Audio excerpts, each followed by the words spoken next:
Ladies and gentlemen, boys and girls, welcome to Day 9 Daily number 720, where we learn how awesome it is to be 2 circles degrees worths of episodes into Season 1 of the Daily. That's right, there's going to be a Season 2 one day. Who knows how that'll work. In today's episode, we looked at Maru's Terran vs. Protoss on Tuesday, and we're going to look at Maru's Terran vs. Zerg today on Thursday, and we're gonna just go ooh, because here's the thing I think is my broad irk about Terran nowadays. My broad Terran irk is the lack of interesting and creative build options compared to the other 2 races that we see. I'm not necessarily claiming that Terran absolutely, definitely doesn't have the same amount of options, but in terms of what I've seen, I get a little sad seeing the Terran brothers. Barracks, expand! Barracks, get starport, and I'm gonna get +1. But wait, I have an idea. I can open up Reaper, and then I can expand, and I can get a barracks and +1 and get medevacs after that. Or I could go command center and barracks. You know, it's like the same general thing. You're not going to impress me that you made a peanut butter and jelly sandwich on white bread or slightly less white bread.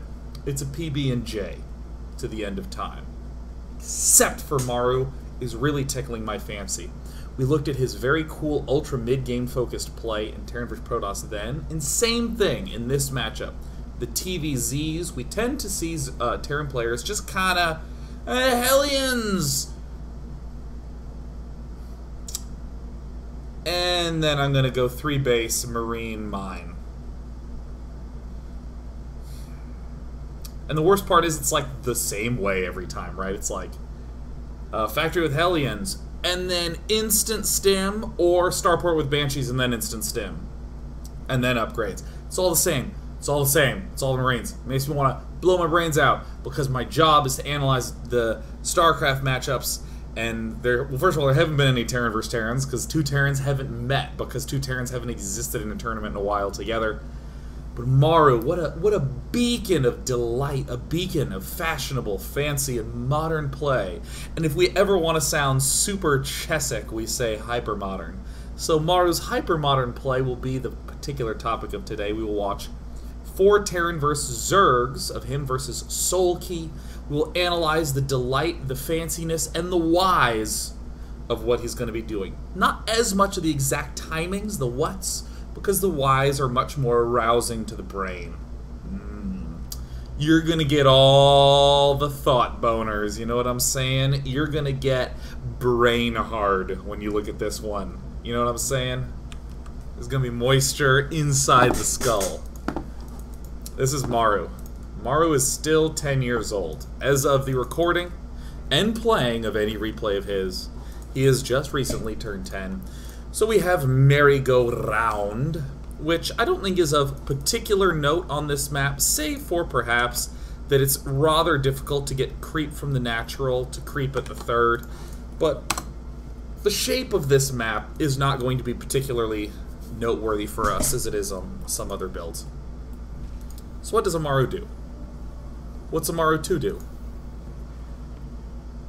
We've been seeing a lot of the Hellbat stuff, so we've been seeing a lot about the Hellbat push. And most of the time when I see a Terran player, or actually when I see anyone in common forum folk speak, discuss the fast Hellbat play, what we tend to see is reference to the strategy that we're roughly going to see Maru do. Getting a bunch of Hellbats and attacking for a big win. And the follow-up commentary tends to be either, it's totally broken bullshit, oh my god, I can't believe you, or after about a week and a half, people going, it's really, really, really bad, and don't ever do it, and you're bad if you try it. And I want to emphasize that second one. Why would people say it's really bad and you're bad if you try it? I'm gonna go Hellbats, and oh, you have any number of roaches, oh, I'm dead. Oh, you have Baneling Nest, oh, I'm dead. That's what happens. That's why people say, dude, you know what? I'm just going to go back to the same old strategy of yore, the same old strategy that we've seen again and again and again and again, because I'm Mr. Boring Frown Pants. Maru will not be Mr. Boring Frown Pants. I'm not going to worry too much about the Marine, as it's not really the core piece of what I want to talk about today. Maru is going to do some kind of harassment and some kind of way to get himself up. Some extra Mariners, and some Hellions. We've all seen this opening, right? This is the standard, what we'll call space control if you're new to StarCraft. So thrilled to have you here. Space control is the idea of pushing someone back and not dealing damage to them, but gobbling up lots of space on the map. And the canonical example of this will be the Hellion, that we're going to see pop out. It's faster than all Zerg units, except for Zerglings, and it just beats them. So after the Zerglings get killed off, these Hellions will go gobble up all the space and waltz themselves to here. We already see some light space control from Maru. We call it light space control because Reapers die very easily, which is why whenever my physician asks how I would describe my physique, I would say, well, I'm very light. Very, very light. Okay, very light space control from Maru.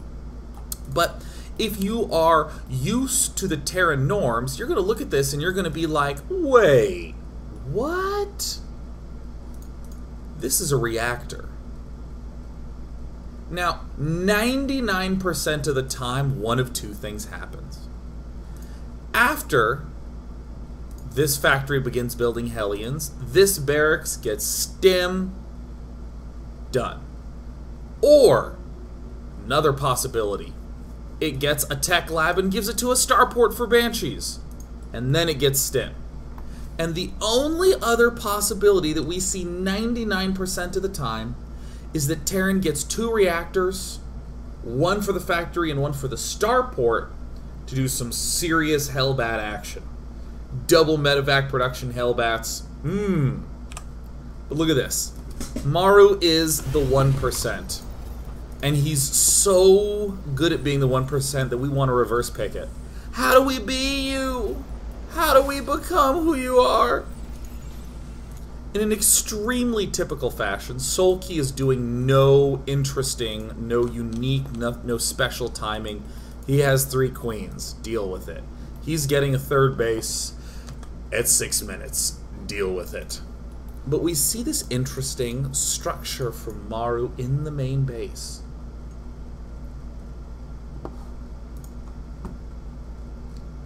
Why are there so many face palms and fail fishes in the chat? Guys, you are just so distracting me right now. Whoa. I hope all is okay. Alright. I was so confused, because let me tell you something. If you're a streamer, and you look in your chat, and everyone's doing this, you're just like, something going wrong? Did I mess up? Is a nipple hanging out? Have I been casting on this screen? Have I accidentally been on the minimap for too long? What went wrong? What is it? And it turns out they're just having emoticon funds. They're just having emoticon funds. They're doing emotes teaching. Anyways, I got distracted really at the most important part of the entire game. Wow. See that? Squeezing the guilt nozzle. Soulkey is doing everything normal, but look at this. Reactor on the barracks. What the hell is that about? He's building up a very scary ground army and is even going to use the Banshee. Build it. There it is. Marines and Hellions and Banshees. Oh my. Hellions and Reapers still trying to do a little teensy bit of space control. Here is a late armory. No rush to get Hellbats out. They just kind of exist right now. The Marines are coming out. The Banshee's coming out. The Banshee's even getting cloak. And as we get to here, we're going to do a little analysis on why this is going to make such a nightmare for Zerg. So, most of the time, a good amount of the time, Zergs will just die right now. These Hellions are going to become Hellbats in a few seconds, and they're going to destroy everything. The Roaches can be a little bit of a pain and repel those, but we have some extra Marines that actually do a non-trivial amount of extra damage.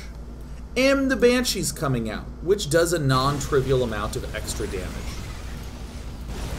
Now, I want you to do a smart person thing.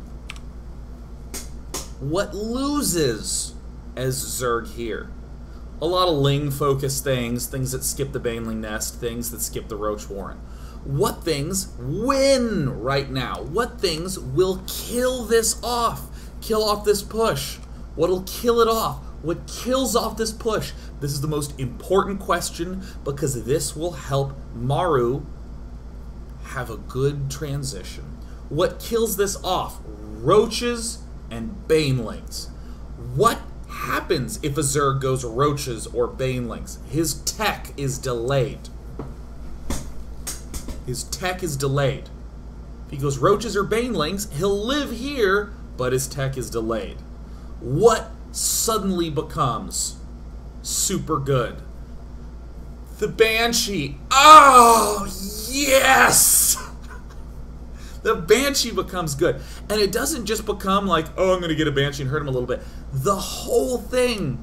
This is so elegant, so beautiful.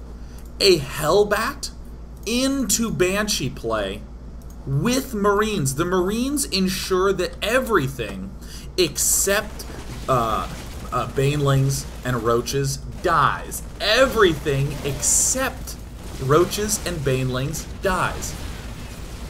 This is a very hard push to stay alive against. End Cloak is done. A lot of Roaches are out. Lots of Roaches are out. No layer. No layer. Spore Crawlers going down, further delaying the layer. The big Hellbat push has been an unbelievable success thus far, because we are up against a player who's going to have no anti-air or no good pressure options for ages and ages and ages and ages. So Maru actually just chills on these three structures. He begins to get +1 vehicle and ship weapons, which for some reason are the same upgrade in this game. And up and away he goes. Now this is a moment that's very easy to say, oh my god, Maru is in really bad shape. But look at the Raven, or excuse me, the Banshees. Annihilating everything. Look at the Roach follow-up push. It's too slow to deal damage. Some simple target firings, everything from Zerg is starting to fall, and Soulkey is going to be in a very bad supply shape after this. Banshees continue to be made. Marines continue to be made. These two factories are going to get done and just very swiftly go tech lab, tech lab. And now look at this. Look at this cool, fancy shiz. Third orbital command instantly gets to become an orbital command. These Banshees instantly get to do quite a lot of damage. The layer's only just finished, only just started.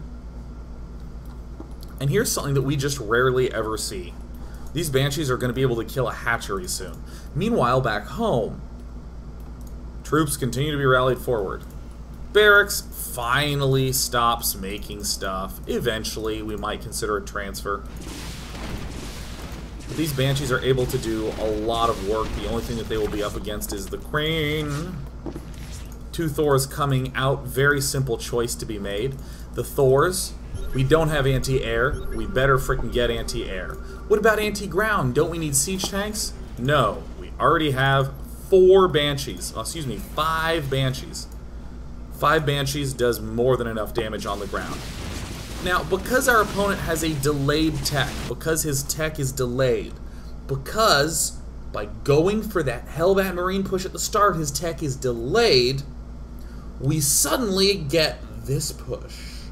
This push does not exist. This timing doesn't work unless our opponent has delayed tech. Unless our opponent has delayed Spire. That's the same thing as delayed tech. So this follow-up push, this sexy little thing, suddenly these Marines are much more expendable. Not really here to kill off the roaches. If there were roaches, they'd probably be chilling behind the Hellbats, since it's Banelings are going to step in front of the Hellbats. The push dies, but not the spire. I don't know if you've ever had 5 Banshees in your face, in your base, but it's not a good place to be. This is gruesome. Queen's gonna go down. Oh yeah. Oh my god, yes. Those Hellbats on the ground, I mean, they die a lot, but boy, do they die profitably. They're the most profitable suicide units. Ooh! Oh my god, look at that Marine still being made to reinforce the anti-air a little bit. Now, in terms of units lost, a couple Banshees fell. I think 2 to 3. But I mean, Zerg's just getting trucked on. I shouldn't even say trucked on. He's getting pooed on. He's getting pooped apart. And then Maru, once he gets 4 Thors, once he gets enough of an army that he's like, yeah, that'll do, he just goes, man.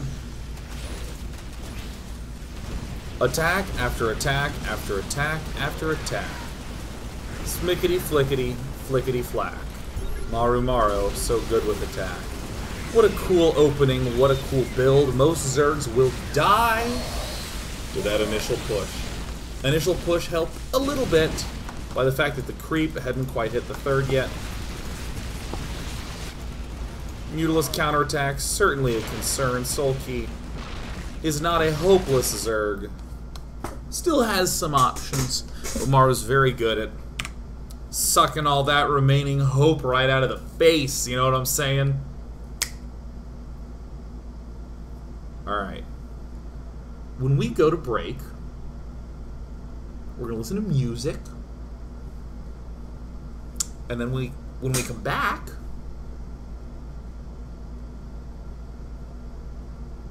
we're going to do more Maru games. Okay, do you get it? Do you get how cool this is? And when we look at the next game, it's going to be a little bit of a tweensy twist on standard. A tweensy twist, which, given how unbelievably static Terran players are, is really saying something.